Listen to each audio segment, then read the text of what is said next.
할렐루야. 아멘. 네, 오늘은 창조절 12째 주일입니다. 이제 올해도 얼마 남지 않았습니다. 코로나가 점점 확산되어서 방역 수위가 점점 높아지고 있죠. 곧 600명대로 갈 것이다 이런 전망도 나오고요. 많이 어둡지만 그래도 이 자리에 나오셔서 예배하는 여러분들 환영하고 또 감사드립니다. 우리 교인 가운데 몇몇 분들은 지금 이동 금지 명령을 내려서 오늘 참석하지 못한 분도 계시고요. 점점 더 상황이 쉽지는 않을 것 같은데 그래도 함께 모여서 예배할 수 있다고 하는 것이 은혜고 또 기적 같은 일이고 또 감사할 일입니다. 여러분들 마음 모으시고 우리 하나님께 감사로 예배 드리겠습니다. 묵상으로 기도하겠습니다. 나의 영혼이 잠잠히 하나님만 바라며 나의 구원이 그에게서 나온도다. 오직 그만이 나의 반석이시요 나의 구원이시요 나의 요새시니 내가 크게 흔들리지 아니하리로다. 아멘. 반석이시요 요새시요 구원이신 하나님 아버지, 이 시간 잠잠히 하나님을 기다리며 바라는 사랑하는 자녀들이 예배하오니 우리 예배를 받아 주옵소서. 예수님의 이름으로 기도드리옵나이다. 아멘. 사도신경으로 신앙을 구하겠습니다. 전능하사 천지를 만드신 하나님 아버지의 예배를 믿사오며 그 외아들 우리 주 예수 그리스도를 믿사오니 이는 성령으로 잉태하사 동정으로 만나게 일하시고 본디오 빌라도에게 고난을 받으사 십자가에 못 박혀 죽으시고 장사한 지 사흘 만에 죽은 자 가운데서 다시 살아나시며 하늘에 오르사 전능하신 하나님 우편에 앉아 계시다가 저리로서 산 자와 죽은 자를 심판하러 오시리라. 성령을 믿사오며 거룩한 공의와 성도가 교통하는 것과 죄를 사하여 주시는 것과 몸이 다시 사는 것과 영원히 사는 것을 믿사옵나이다. 아멘. 교도문은 84번입니다. 히브리서 11장 말씀입니다.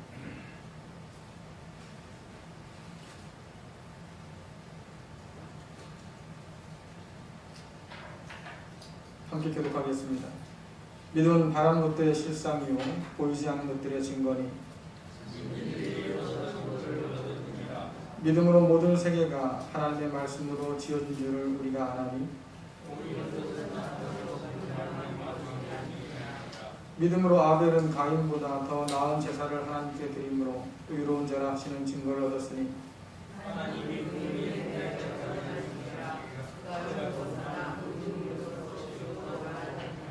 믿음으로 에녹은 죽음을 보지 않고 옮겨졌으니 하나님이 그를 옮기심으로 다시 보이지 아니하느니라.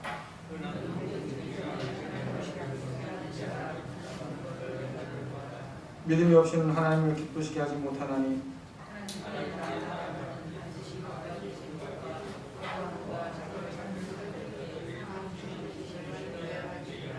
아멘. 함께 찬송가 9장 부르시겠습니다.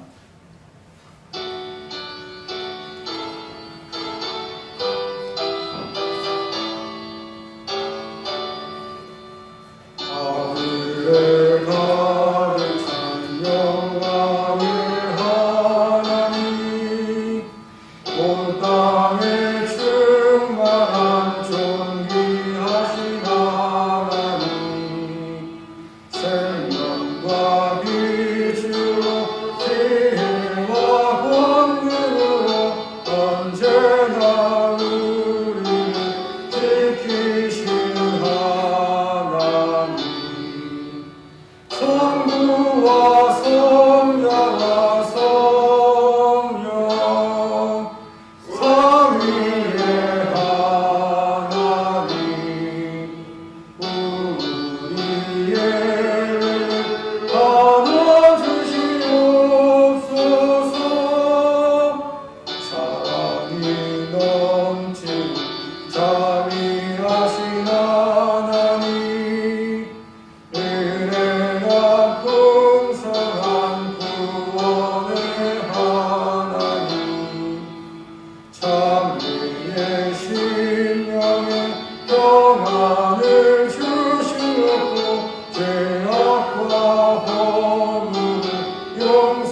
사랑과 은혜의 하나님, 만세전에 복 주시고 작정하신 주님의 날을 주시어서 저희들 은혜의 보좌 앞에 담대히 나와 천지를 지으신 여호와 하나님께 신령과 진정으로 예배드리는 특권을 주시니 감사와 찬송과 영광을 올려드립니다. 저희를 지어주시고 길러주시고 자녀 삼아주시어 죄중에 빠진 저희를 구원해 주시려고 독생자 예수님까지 아낌없이 내어주신 하나님의 크고 놀라우신 사랑에 감격하며 감사하며 드리는 예배 기쁨으로 받아 주시옵소서. 내가 거룩하니 너희도 거룩하라 하신 하나님, 그런데도 저희는 세상의 때가 가득 묻고 삶의 무게에 짓눌린 모습으로 이 자리에 나왔습니다. 하나님 아버지의 뜻대로 살겠다고 다짐하면서도 너무나 흐지부지할 때가 많습니다. 하나님 사랑, 이웃사랑을 실천하지 못했음을 고백합니다. 하나님, 우리의 더러운 죄악을 용서하여 주시옵소서. 이 시간 고개 숙여 낱낱이 잡아가는 저희들의 죄악을 흰눈처럼 양털처럼 깨끗게 하여 주시옵소서. 거룩한 산제사 드릴 수 있도록 저희 모두에게 은혜 베풀어 주시옵소서.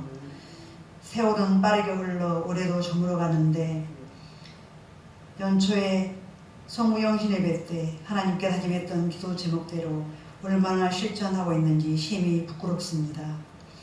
육적인 삶의 무게에 짓눌려 믿음이 작은 자 되어 살아가는 저희들을 주님 용서하여 주시옵소서. 말씀 위에 굳게 서서 믿음의 주여 온전케 하시는 주님만 바라보며 나아가게 도와주시옵소서. 가지가 포도나무에 붙어있기만 하면 많은 열매를 맺는 것을 아오니 세상에 붙어있는 게 아니라 주님께 꼭 붙어있도록 힘을 주시옵소서. 축복의 근원이신 주님과만 꼭 붙어있어 풍성한 열매를 맺는 신앙인 다 되게 도와주시옵소서.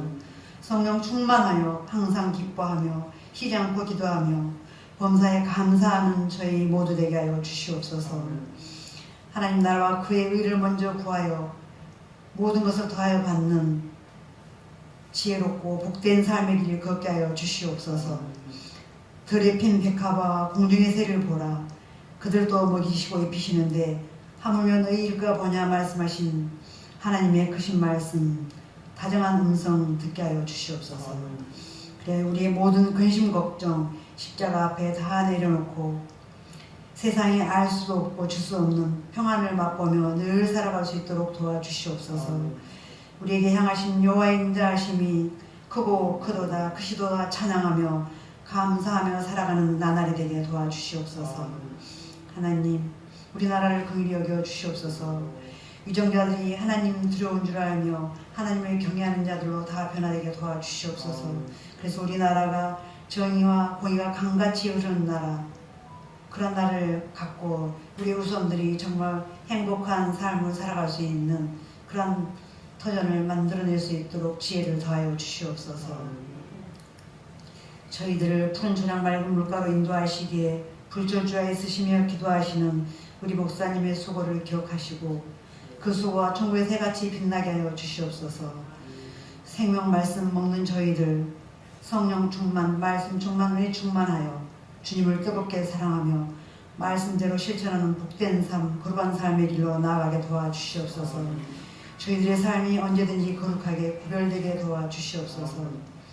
수능을 준비하는 우리 학생들에게 한없는 은혜 내려주시어서 강인한 체력도 주시고 집중력, 이해력, 통찰력을 더하여 주시어서 원하는 결과를 얻어낼 수 있도록 도와주시고 하나님 홀로 영광받아 주시옵소서. 우리 또 이 땅에 코로나가 다시 기승을 부리고 있습니다. 하나님 속히 잠재워질 수 있도록 우리 국민 모두가 방역과 자기관리에 힘을 쓰도록 주님 도와주시옵소서. 이 일 때문에 모든 분들이 우울하고 경기는 침체되고 너무나 상황이 힘이 듭니다. 의료진들은 정말 너무나 힘겨운 일을 하느라고 지쳐 있습니다.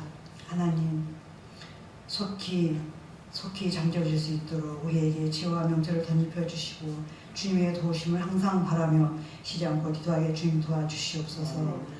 사랑의 하나님, 열매를 많이 맺지 못하는 뿐만 아니라 정말 교회 예배에 참여하지 못하는 식구들이 너무나 많은 우리 갈릴리의 모습입니다.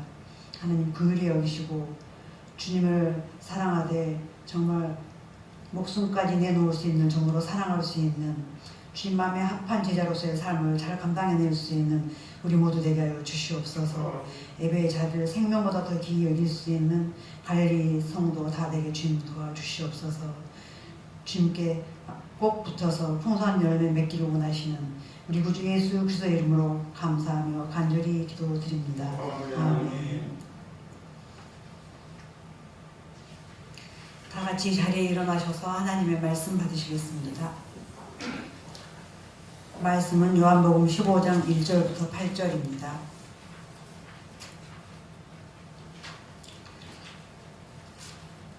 나는 참 포도나무요 내 아버지는 조언사이시다. 내 안에서 열매 맺지 못하는 가지마다 아버지께서 잘라내시고 열매 맺는 가지는 더 많은 열매를 맺게 하려고 깨끗하게 다듬으신다. 너희는 내가 너희에게 해준 말 때문에 이미 깨끗하게 되었다. 내 안에 있어라. 그러면 나도 너희 안에 있겠다. 가지가 포도나무에 붙어있지 않으면 가지 스스로 열매를 맺을 수 없듯이 너희도 내 안에 있지 않으면 스스로는 열매를 맺을 수 없다. 나는 포도나무요 너희는 가지다. 사람이 내 안에 있고 내가 그 안에 있으면 그는 열매를 많이 맺는다. 그러나 나를 떠나서는 너희가 아무것도 할 수 없다. 누구든지 내 안에 있지 않으면 그 사람은 꺾여서 말라 버리는 가지와 같다. 사람들이 그 마른 가지를 주워다 불에 던져 태워버릴 것이다. 너희가 내 안에 있고 내 말이 너희 안에 있으면 무엇이든지 원하는 대로 구하여라. 그래야면 너희에게 이루어질 것이다. 너희가 열매를 많이 맺어 내 제자인 것을 나타내면 이것으로 내 아버지께서는 영광을 받으신다. 아멘. 이 말씀 따라 사는 동안 지치지 않게 하시고 이 말씀 따라 사는 동안 주님 나라 이루소서. 찬양해 주시기 바랍니다. 할렐루야. 이 자리에 모인 우리 갈릴리 모든 가족들과 또 각처에서 예배하는 이 모든 갈릴리 가족 여러분들에게 하나님의 평화가 함께 하시기를 간절히 바랍니다. 우리 함께 인사 나누겠습니다. 사랑합니다. 축복합니다. 잘 됩니다. 사랑합니다. 축복합니다. 잘 됩니다. 2020년이 얼마 남지 않았고 또 상황은 그렇게 달라지지 않아서 여전히 어렵고 힘든 때를 우리가 보내고 있습니다. 얼마 남지 않은 이 해의 삶을 우리가 더욱게 보내고 있지만 그래도 하나님의 은혜가 있음을 여러분 믿고 또 감사하시면서 남은 날들을 살아갈 수 있기를 간절히 바랍니다.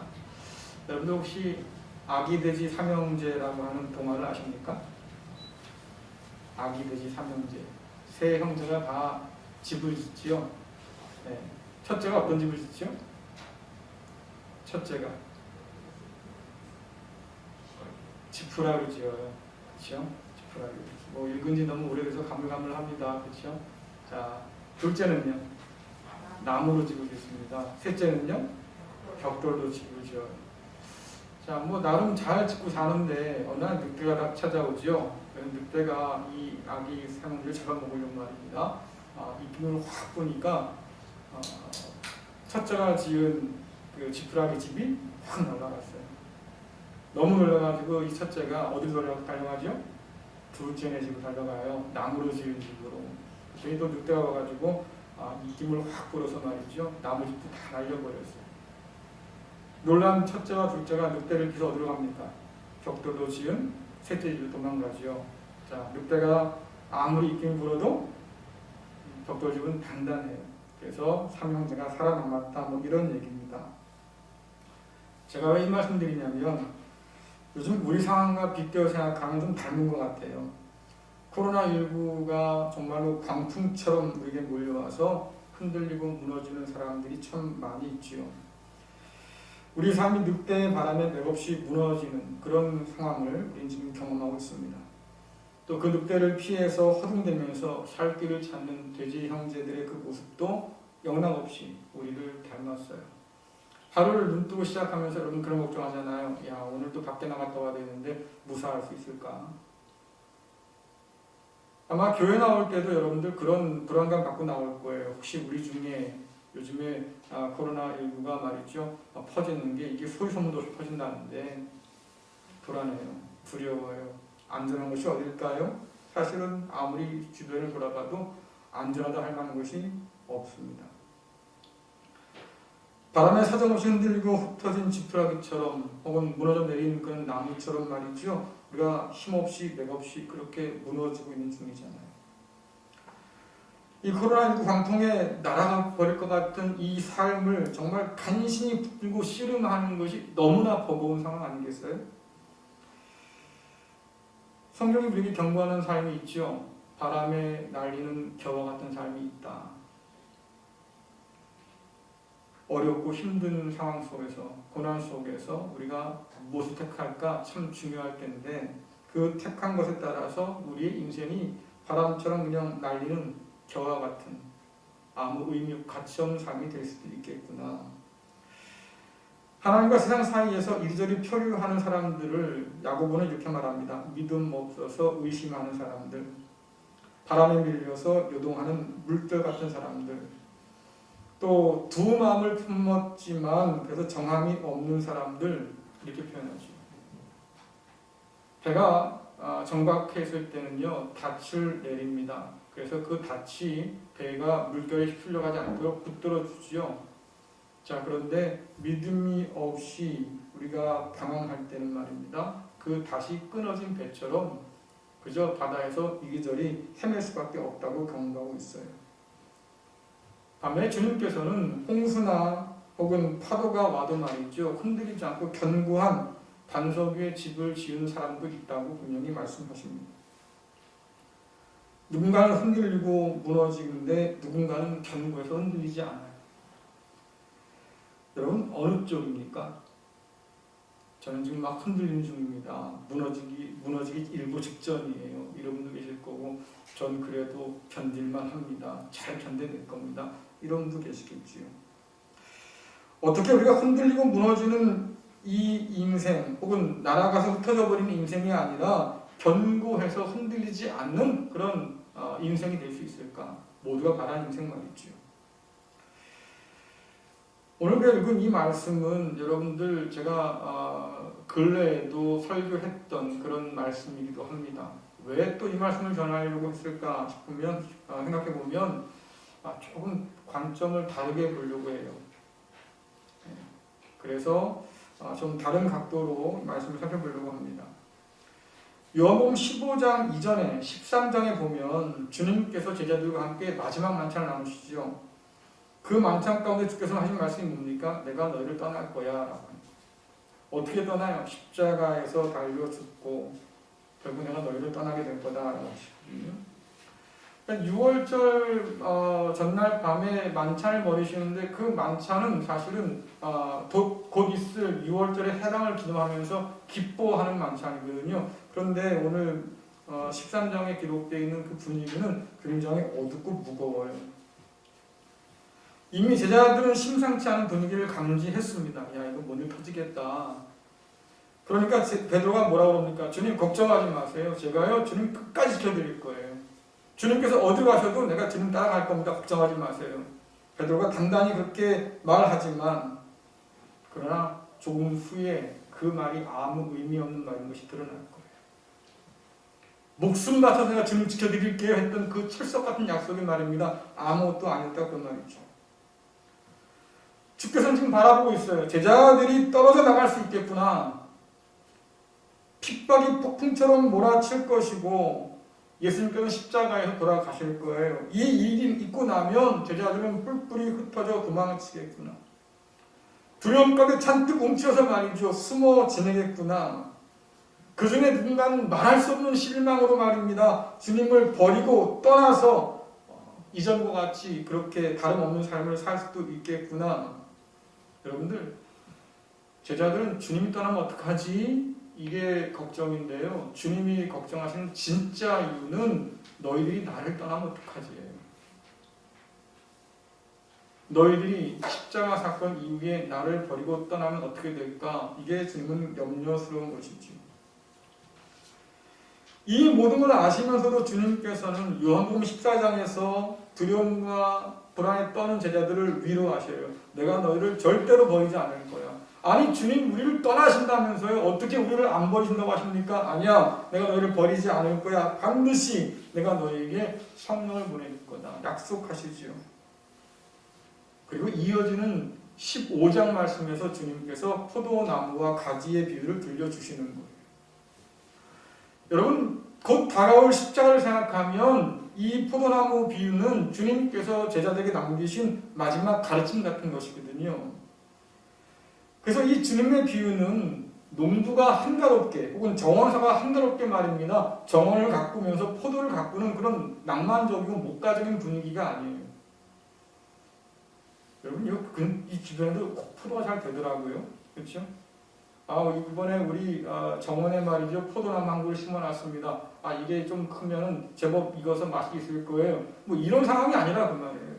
지금 이 말씀하시는 전제는 뭡니까? 내가 그 십자가에 죽을 거고 너에게는 고난과 핍박이 몰려올 거고 너희 가운데서 나를 버리고 떠날 사람은 분명히 있을 거고 이걸 바라보시면서 지금 하신 말씀이니까 주님께서 지금 이 말씀하실 때에는 뭔가 이렇게 좀 여유있고 한가로운 그런 모습이 아니라 그 말이에요. 굉장히 긴장된 모습인 거죠. 그러니까 이런 상황들을 가지고 본문을 보기 시작하면 본문이 조금 더 다르게 보이기 시작해요. 이게 그냥 편안한 어떤 그런 전원 생활을 그린 그런 모습이 아니구나. 정말로 주님으로부터 도망치고 떠날 수 있는 그런 절박한 상황 속에 그렇게 주신 말씀이구나. 이 비유에서 주께서 말씀하십니다. 나는 참 포도나무다. 그렇죠? 좋은 포도나무다 그 말이에요. 근데 고난과 핍박이라는 맥락에서 보자고 하면 포도나무이신 주님께서는 그 십자가의 고난과 죽음에 휩쓸려서 밑동째 쓰러질 포도나무예요. 그렇죠? 포도나무가 쓰러진다고 하면 여러분 가지는 무사할까요? 십자가의 고난과 죽음에 휩쓸린 포도나무 가지니까 여러분 그 가지가 얼마나 상했겠어요. 잎도 망가지고 순도 망가질 것이고 말입니다.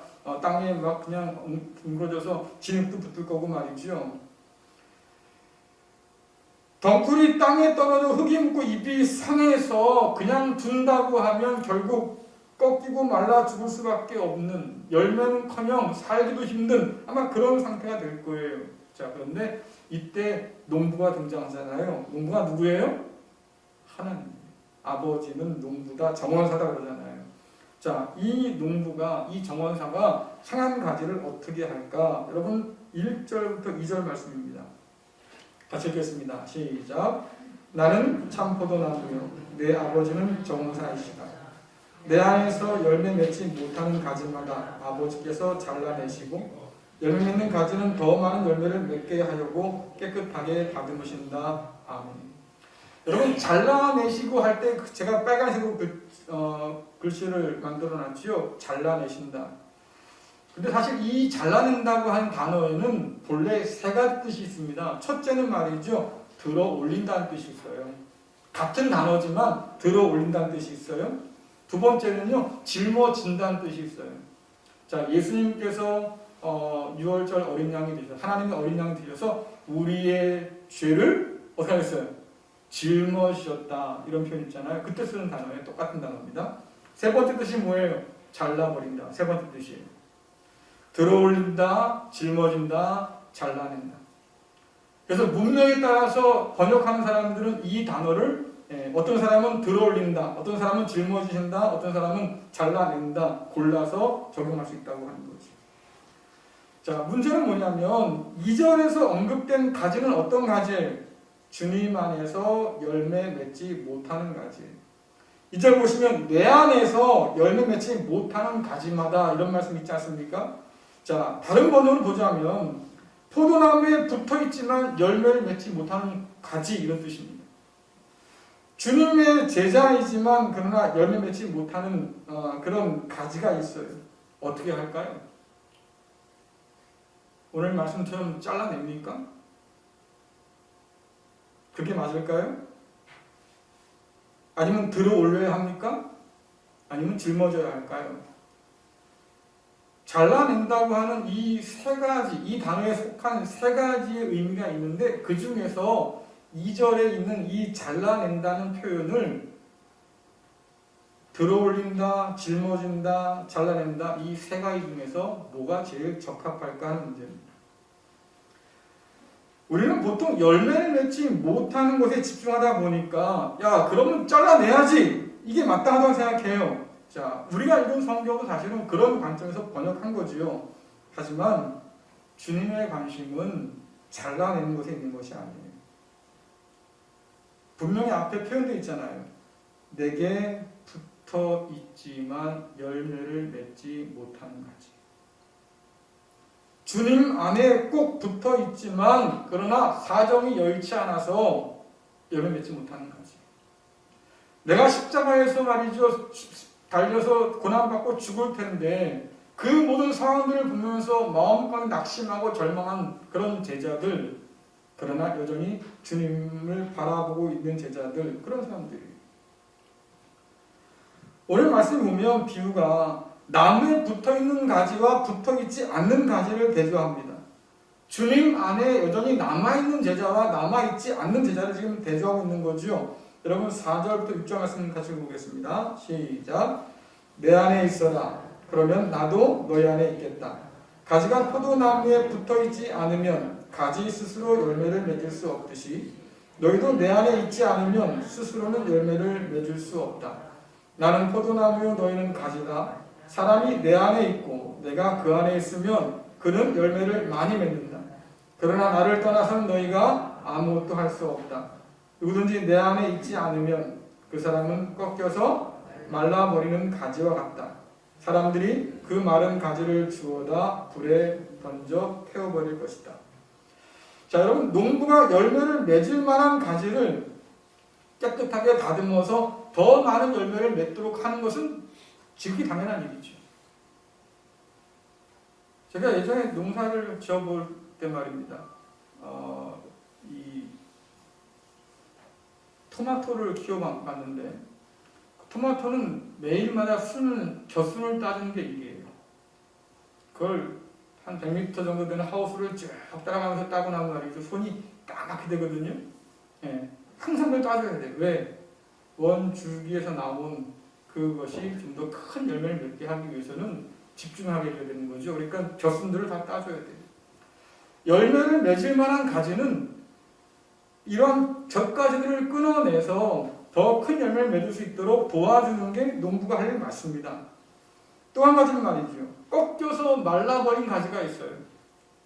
가지 중에서 꺾여가지고 더 이상 나무로부터 이 양분과 수분을 공급받지 못해서 말이죠. 점점 말라가는 게 있습니다.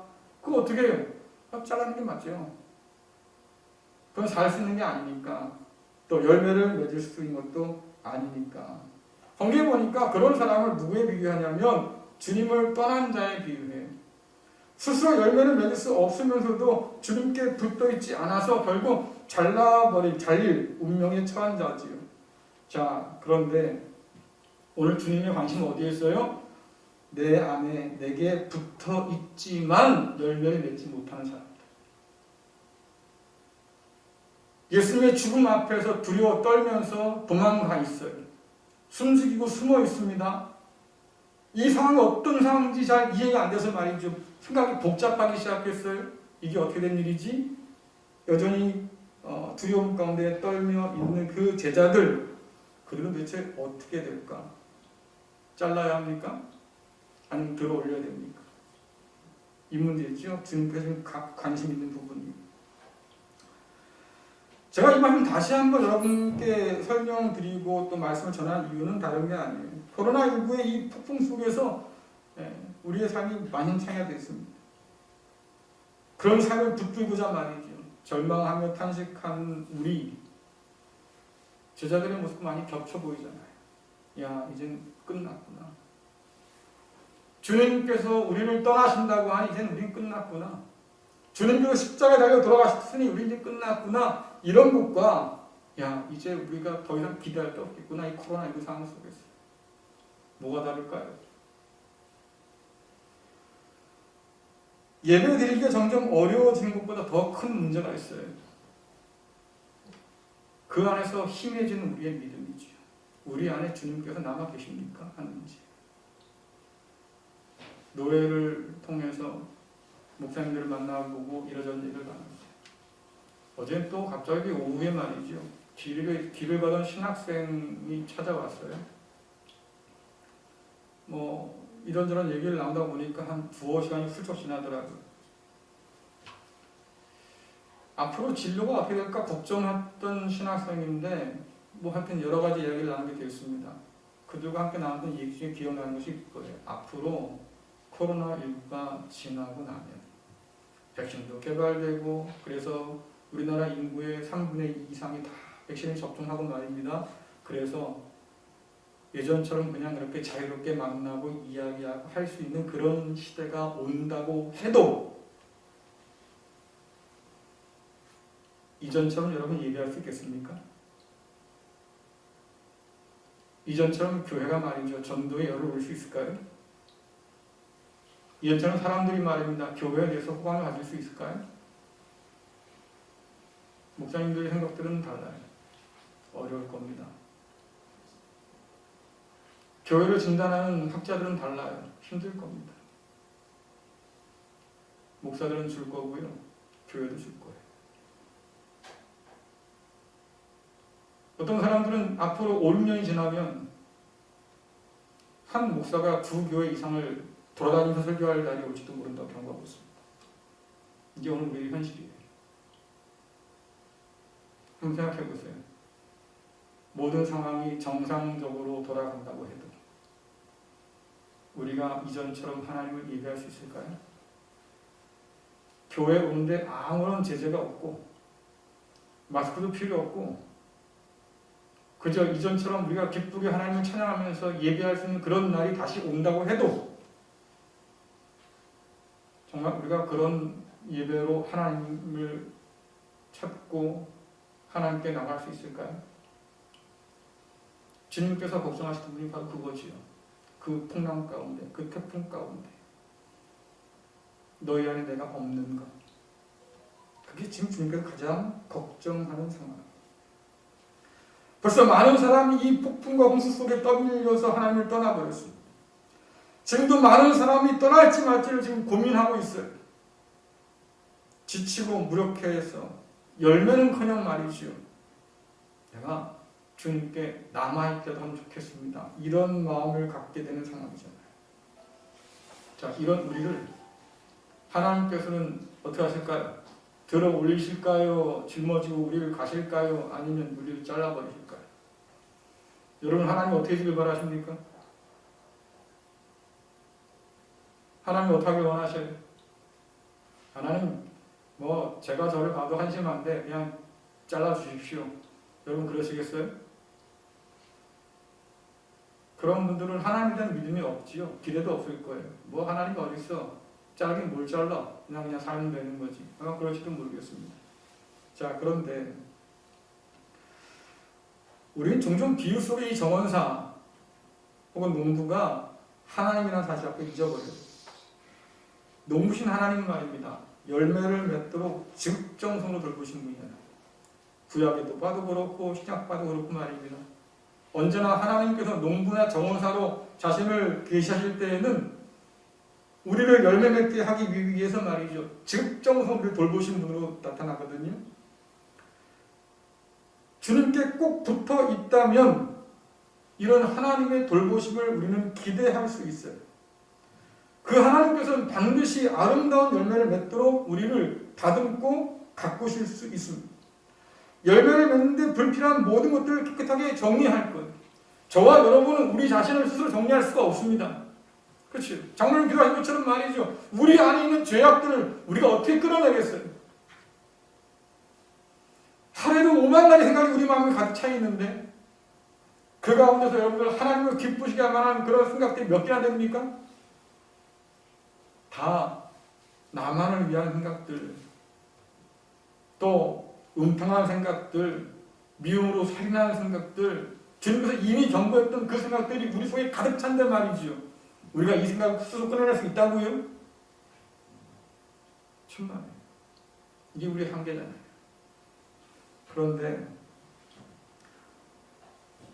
가지가 스스로 알아서 자신을 정리할 수 있지, 정리하지 못하지만 농부는 알아요. 아, 이거 불필요한 거네. 내가 잘라버릴 거야.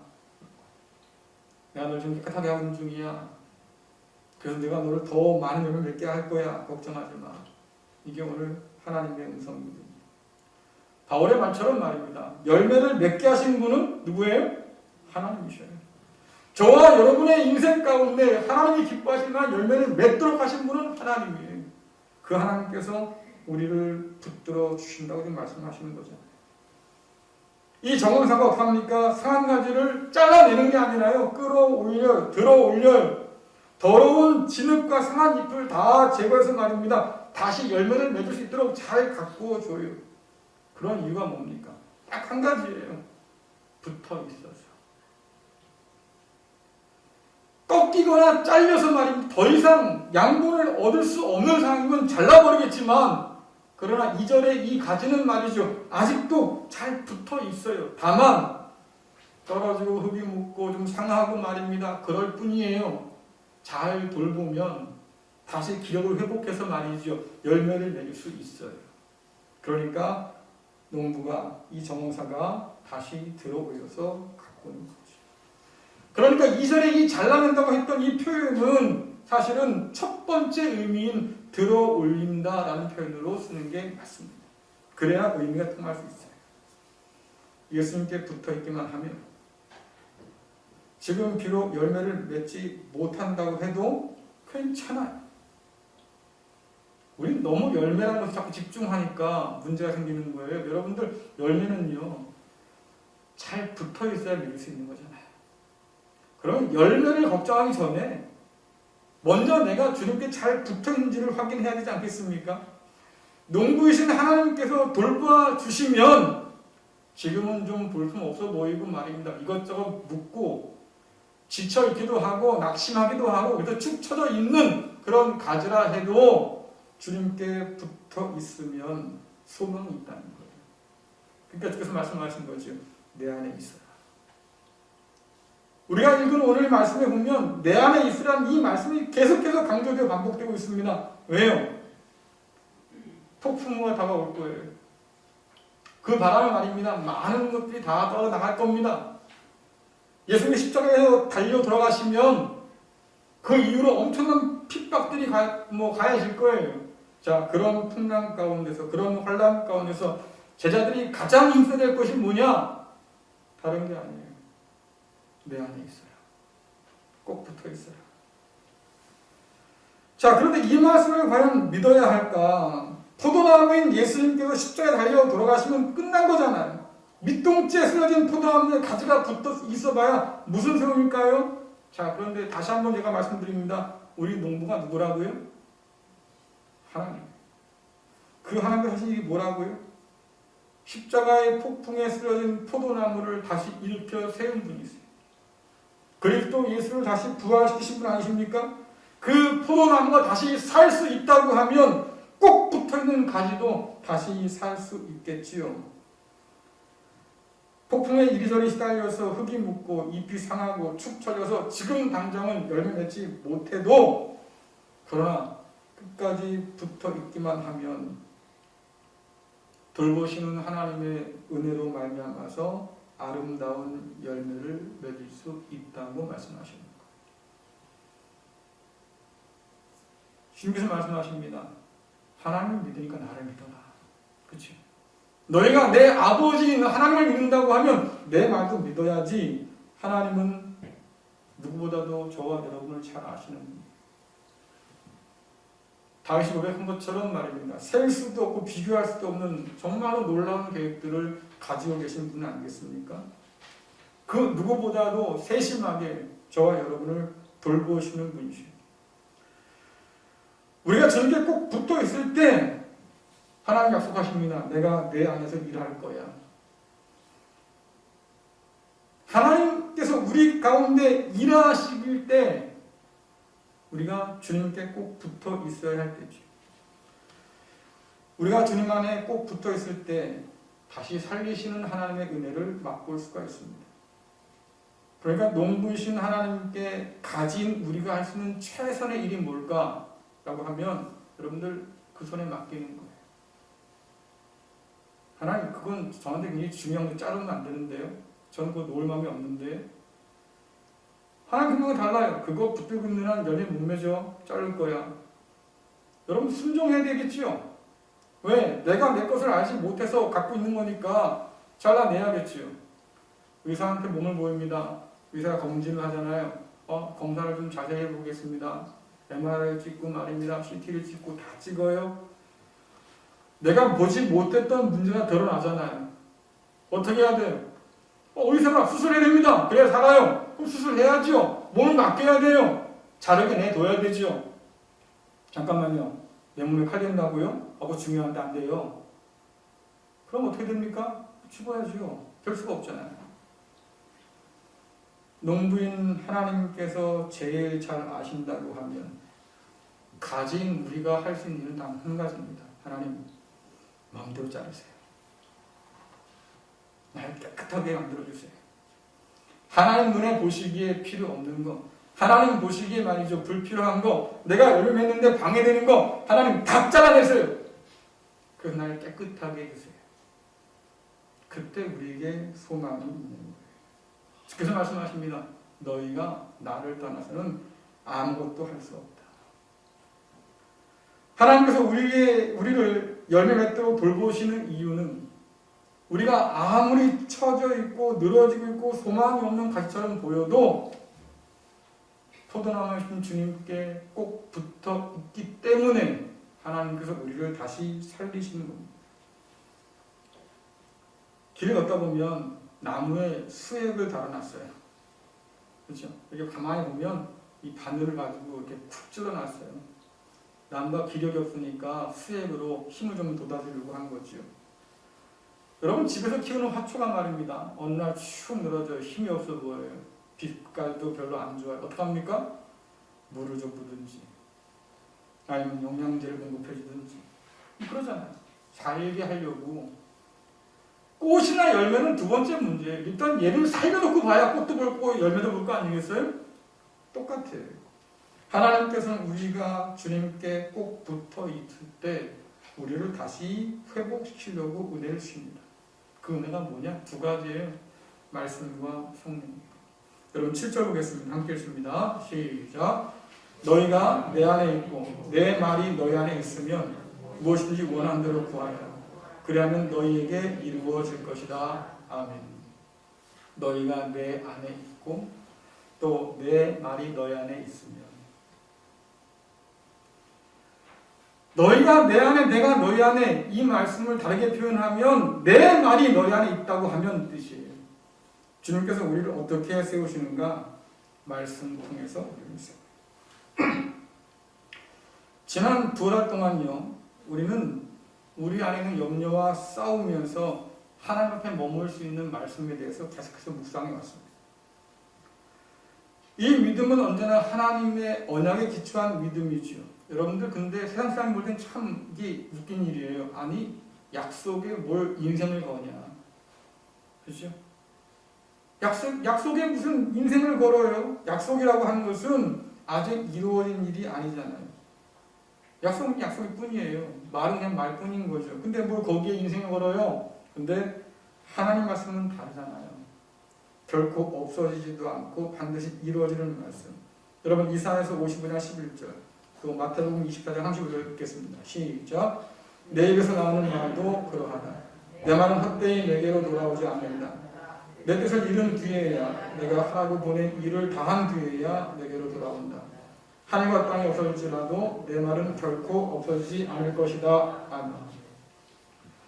주님께서 하나님 믿으니까 또 나를 믿으라고 하시는데 그 믿으라고 하는 말씀이 뭐예요? 하나님 말씀도 반드시 이루어질 거고 주님 말씀도 절대로 없어지지 않고 반드시 이루어질 거다 그 말이지요. 헛되지 않고 없어지지 않으면서 반드시 이루시는 그 말씀이 저와 여러분을 살게 하는 거예요. 오늘날 많은 분들이 교회를 바라면서 그럽니다. 이제야 우리가 다시 말씀으로 돌아갈 시대가 되었다. 교회가 살 길, 성도가 살 길이 없느냐라고 하니까 다시 말씀 앞에 무릎 꿇고 말씀 붙들고 살아라. 여러분, 이 살리는 말씀이, 생명의 말씀이 저와 여러분 가운데 풍성할 수 있기를 간절히 축원합니다. 어떻게 풍성해요? 이 말씀이 어떻게 풍성할 수 있어요? 읽어야지요. 들어야지요. 마음에 새겨야지요. 묵상해야지요. 제가 이전에 한번 그런 말씀 드렸잖아요. 여러분들이 수요일날이나 주일날 드리는 동영상 설교라든가 예배 실황들을 어떻게 들으실까? 통계를 보면 나온다고 그랬죠? 평균 얼마 든다고 그랬어요? 여러분 10분이 채 안 돼요. 제가 수요일에 이렇게 드리는 동영상이요. 보통 15분에서 20분 사이거든요. 10분이 안 돼요. 듣는 사람들이. 우리가 주일 영상 거의 1시간 정도 되거든요. 예배 영상이요. 분석해보면 말입니다. 15분, 20분이 안 돼요. 무슨 말일까요? 아모스가 경고했지요. 천지가 물인데 마실 물이 없어. 천지 사방이 설교인데 듣질 않아요. 마시질 않아요. 그게 오늘 우리의 현실이에요. 그게 걱정하는 거예요. 어떤 분은 그럽니다. 요즘 사람들이 15분 이상을 듣기가 힘들어해서 유튜브는 제일 걱정한 게 15분이야. 그래서요, 설교를 요약을 한대요. 편집을 해가지고 15분에 맞추려고요. 이게 뭔 일이에요, 도대체? 그러니까 제가 걱정하는 겁니다. 정상적인 상황으로 돌아온다 해도 우리가 이전 같은 마음으로 하나님을 얘기할 수 있을까요? 여러분 자신 있어요? 이 자리에 앉아 계신 분은 자신할 수 있을 것 같아요. 하지만 많은 분들이 자신 없어 할 겁니다. 그런 시대가 지금 다가온 거예요. 자, 그런데 그렇기 때문에 더더욱더 중요해지는 게 뭐겠어요? 우리 안에 말씀을 채우는 일. 여러분이 이 자리에 계신 시간뿐만 아니라 집에서 혹은 회사에서 말이죠. 여러분들 일하는 그 모든 상황 속에서 어떻게 하면 내가 말씀을 내 속에 채울 수 있을까? 여러분 고민하셔야 돼요. 고민하셔야 돼요. 성경책이 없어요 하던 시대는 이미 지났잖아요. 그렇죠? 말씀을 들을 수가 없어요 했던 시대는 이미 지났어요. 라디오를 틀어도 인터넷을 틀어도 TV를 틀어도 말이죠. 하루 종일 설교하고 말씀 나누는 채널들이 얼마나 많아요. 이제는 그런 시대가 아니라는 말이에요. 그런 핑계할 때가 아니에요. 문제는 뭐겠습니까? 내 안에 의지지요. 내가 나를 말씀으로 채워야겠구나. 하나님의 그 말씀, 생명의 말씀이라고 그러는데 그 말씀이 내 안에 들어와야 내가 살겠구나. 바싹 말라가는 이 세상 가운데서 다 떠나고 말이 날아갈 것 같은 이 세상 가운데서 그래도 내가 그 말씀을 채워야 살겠구나. 여러분 찾으셔야 됩니다. 구하셔야 돼요. 집어 넣으셔야 되는 거지요. 방해하는 게 많아요. 하지만 그래도 내가 주님께 붙어 있다고 하면 내게 주시는 말씀의 은혜를 놓쳐서는 안 돼요. 자, 그러나 이런 말씀만으로 사실 아무 일도 일어나지 않지요. 성령께서 우리 안에 계시지 않는다고 하면 말씀은 그냥 말씀일 뿐이에요. 그냥 말에 불과할 뿐이지요. 성령께서 계셔야 그 말씀이 비로소 우리 가운데 작동하기 시작합니다. 이 성령을 주께서 주시다고 약속하시잖아요. 여러분들 오늘 요한복음 14장 16절 17절 주보겠습니다. 함께 읽겠습니다. 시작. 내가 아버지께 구하겠고 그분은 너희와 영원히 함께 있을 다른 보혜사를 보내주실 것이다. 그분은 진리의 성령이시다. 세상은 그분을 보지 못하고 알지도 못하므로 그분을 받을 수 없다. 그러나 그분이 너희 안에 계시고 너희는 그분 안에 있기 때문에 너희는 그분을 아는 것이다. 아멘. 누굴 보내줘요? 성령을 보내주셔요. 이 영은 진리의 영이라고 계십니다. 근데 이분께서 우리 가운데 계시고 우리는 그분 안에 있다고 해요. 우리가 주님 안에 있을 때 주님께서 우리 안에 있겠다고 약속하셨는데 도대체 주님께서 우리 안에 어떻게 계십니까? 라고 물어보면 주께서 말씀하시죠. 내가 말씀과 성령으로 너희 안에 있을 거야. 말씀으로 성령과 함께 우리 안에 계셔서 하나님께서 그 말씀과 성령으로 우리 안에서 일하신다 그 말이에요. 말씀과 성령은 우리를 다시 날아오르게 하는 독수리의 두 날개와 같습니다. 말씀이 성령과 만날 때 비로소 생명의 스파크가 일어나기 시작해요. 우리의 심장이 다시 뛰기 시작하고 우리 혈관이 다시 피가 돌기 시작하고 우리가 다시 그리스도 예수의 이름으로 움직이게 되는 거죠. 그래서 주께서 약속하시는 거예요. 내가 너희를 다시 회복시킬 텐데 바깥을 주셔서 회복시킨 게 아니고요. 뒤턱에 주셔서 회복시킨 게 아니라 말씀과 성령 안에서 우리를 회복시켜요. 우리는 주님의 말씀을 믿음으로 주님 안에 거하죠.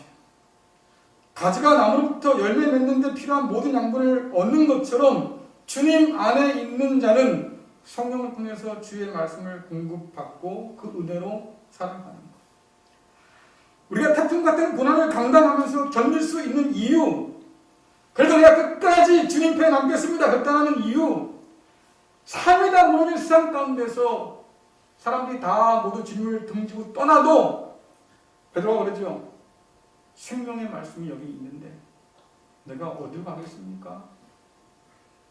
우리가 그렇게 주님 앞에 남을 수 있는 이유, 말씀 안에서 성령이 역사하기 때문에. 사랑하는 성도 여러분, 12월이 다가왔어요. 지난 1년을 되돌아보면 말이죠. 어떻게 살았을까 싶어요. 1년이 다 지나가도록 말입니다. 여전히 우리는 흔들리고 불안하고 두려움에 떨잖아요. 저와 여러분이 공인 고백하는 것처럼 주님, 제가 정말로 주님께 올려드릴 열매가 없습니다. 신앙을 진정히 고백하는 사람이라고 하면 이 고백을 안 할 수가 없어요. 주님, 제가 올해 주님께 정말로 돌려드릴 열매가 없는 것 같아요. 참 부끄럽습니다. 열매는커녕 붙어있기도 벅찬 이 시간과 지금 우리는 씨름 중이죠. 근데 주께서 말씀하셔요. 괜찮아. 하나님 아버지가 돌봐주시니까 네가 열매 맺을 날이 곧 올 거야. 염려하지 마. 그런데 지금은 열매보다도 내 믿음을 추스러서 꼭 붙어있을 때야. 내가 말씀과 성령을 줄 테니까 그 안에 거하고 결코 나를 떠나지 마라. 주께서 우리에게 오늘 말씀해 주시는 거지. 여러분, 갯바위에 붙어있는 딱개비 아십니까? 딱개비. 조그만하잖아, 그렇죠? 근데 과학자들이 이 딱개비의 연구를 그렇게 많이 하는데요. 왜 그런가 하고 보니까 세상에서 가장 강력한 접착제를 가진 게 딱개비라고 합니다. 이 접착제를 연구하는 사람들에게 딱개비가 가장 좋은 연구 대상인데요. 이 딱개비는 접착력이 상황을 가리지 않아요. 물이 있어도 붓고 없어도 붓고, 북극에 있어도 붓고, 열대지방에 있어도 붓고, 쇠에도 붙고 말이죠. 나무에도 붙고 바위에도 붙고. 붙는 것까지는 좋은데 말입니다. 더 중요한 게 있어요. 한 번 붙고 나면 죽어야 떨어진대요. 그러니까 계속 붙어 있는 거죠. 바람이 오건 파도가 불어치건 상관없이 그 자리에 계속 붙어 있는 거예요. 언제 떨어진다고요? 죽을 때가 돼서야 떨어져요. 요즘처럼 흔들리는 세상 속에서 우리가 가장 집중할 일이 뭘까라고 하니까 이 갯바위 딱개비처럼 말이죠. 주님께 꼭 붙어있는 거. 이미 수많은 사람이 핍박 앞에서 혹은 세상의 절망 앞에서 무릎을 꿇었어요. 삶의 위기를 겪을 때마다 사람들은 고민에 빠집니다. 도대체 이 믿음이 무슨 소용이야? 내가 하나님 믿는 거, 내가 예수 믿는 거, 대체 이게 무슨 의미가 있다고? 이 질문에서 벗어나지 못해요. 그러다가 하나님 떠난 사람이 한둘이 아니잖아요. 근데 주께서 말씀하셔요. 너희 눈에 내가 보이지 않는 것이 문제가 아니라 내 안에 내가 없는 게 문제다. 주님 안에 말이죠. 우리가 없는 게 문제다. 그러나 하나님은 이런 우리가 주님께 여전히 꼭 붙어 있는 한 우리를 돌보시고 다시 회복시켰다고 지금 약속해 주십니다. 제자들 가운데서 주님을 버리고 떠난 사람들이 있었지요. 그들은 실망하고 낙심을 떠난 거예요. 야, 이젠 주님이 죽었으니 끝이구나. 그러나 부활하신 주님이 다시 그들을 불렀을 때에 그들이 주님 앞에 나와서 결단했어요. 주께서 약속해 주셨습니다. 내가 세상 끝날까지 너희를 버리지 않을 거야. 떠나지 않을 거야. 제자들이 화답했지요. 내가 목숨 걸고 주님 따르겠습니다. 그래서 제자들 대부분이 순교당했습니다. 마찬가지로 오늘 흔들리는 우리를 하나님은 붙들어 주실 거예요. 열매 없어요? 괜찮아요. 내가 주님께 붙어있기만 하면 언젠가는 하나님께서 열매 맺도록 만들어 주실 테니까 그때까지 기다리면서 말씀과 성령으로 충만할 수 있기를 간절히 축원합니다. 말씀과 성령을 통해서 일하시는 하나님의 손에서 비로소 우리가 열매를 맺고 나면 우리가 하나님께 그 열매로 영광을 돌릴 수 있을 거예요. 하나님 덕분입니다. 나를 잘라버리지 않으시고 오래 참아주시고 내게 말씀과 성령을 허락해 주셔서 다시 살게 하신 하나님 덕분에 이 열매를 맺었습니다. 하나님 참 감사합니다. 영광 돌릴 수 있을 거예요. 갯바위 따개비는 죽어라 붙어 살다가 죽어야 떨어지지요. 그러나 우리는 죽도록 붙들어야 살아요. 심지어 단단히 붙들고 있을 때 그래서 우리는 죽어도 다시 사는 은혜를 누리게 됩니다. 상황이 조금 더 나아지지 않는 때입니다. 매번마다 반복된 이 상황 때문에 우리가 점점 더 지쳐가기는 마찬가지죠. 하지만 바로 이 때에 죽기 살기로 주님께 붙어 있어야 살아요. 말씀과 성령으로 우리를 채우시는 하나님의 그 은혜에 붙들려 살아가는 저와 여러분 될 수 있기를 간절히 축원합니다. 기도하겠습니다. 예수 그리스도를 통해서 우리를 부르셔서 자녀 삼으신 하나님 아버지, 세상 풍파에 지쳐 헤매는 저희에게 끝까지 주님께 붙어있는 믿음 주심을 참 감사합니다. 말씀과 성령으로 은혜를 베풀어 주신 하나님 아버지, 내 안에 있으라 하신 주님 명령에 믿음으로 순종하는 성도들, 말씀과 성령의 은혜로 충만하게 채워 주옵소서. 그 은혜로 우리의 신령을 다시 살게 하시고 하나님께서 기뻐하시는 아름다운 열매를 바라보는 은혜를 허락하여 주옵소서. 성령 충만함으로 말씀의 능력으로 날아오르도록 우리를 인도하여 주옵소서. 예수 그리스도의 이름으로 기도드리옵나이다. 아멘. 찬송가 382장 주시겠습니다. 주님의 이름을 하나님께 드립니다.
기도하시겠습니다.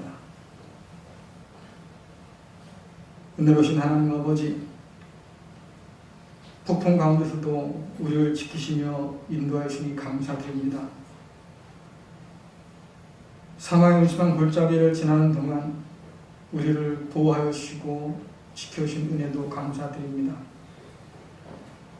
열매 없음에도 불구하고 끝까지 붙어있어야 하는 우리를 긍휼히 여겨 주셔서 말씀과 성령으로 채우시고 오늘을 살게 하심도 감사를 드립니다. 뿐만 아니라 필요한 모든 것들을 공급하여 주셔서 주님의 주신 은혜 가운데 감사함으로 살도록 인도하심도 감사드립니다. 이 시간 이 모든 마음을 담아서 하나님께 귀한 예물을 올려드립니다. 아버지, 기쁘게 받아 주옵소서. 넉넉해서 쌓아둘 것이 많아서 하나님께 드리는 것이 아니라 감사한 마음으로 있는 것 가운데서 주 앞에 올려드리오니 하나님 받으시고 이 모든 예물을 통해서 하나님의 놀라운 일들이 일어나도록 붙들어 주옵소서. 성도들의 가정마다 살펴주시고 필요한 것들로 공급하여 주심으로 주님 안에서 부족함이 없는 인생 되도록 하나님 역사하여 주옵소서. 예수님의 이름으로 기도드리옵나이다. 아멘. 다 함께 일어나셔서 우리 찬송가 449장 1절 보신 뒤에 축도 마치겠습니다.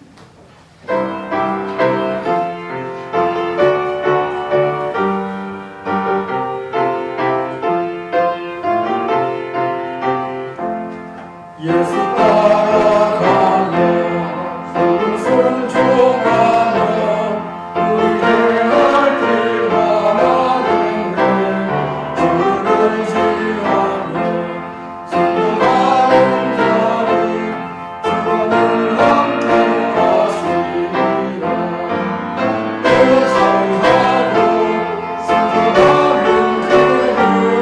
예상하고 순종하는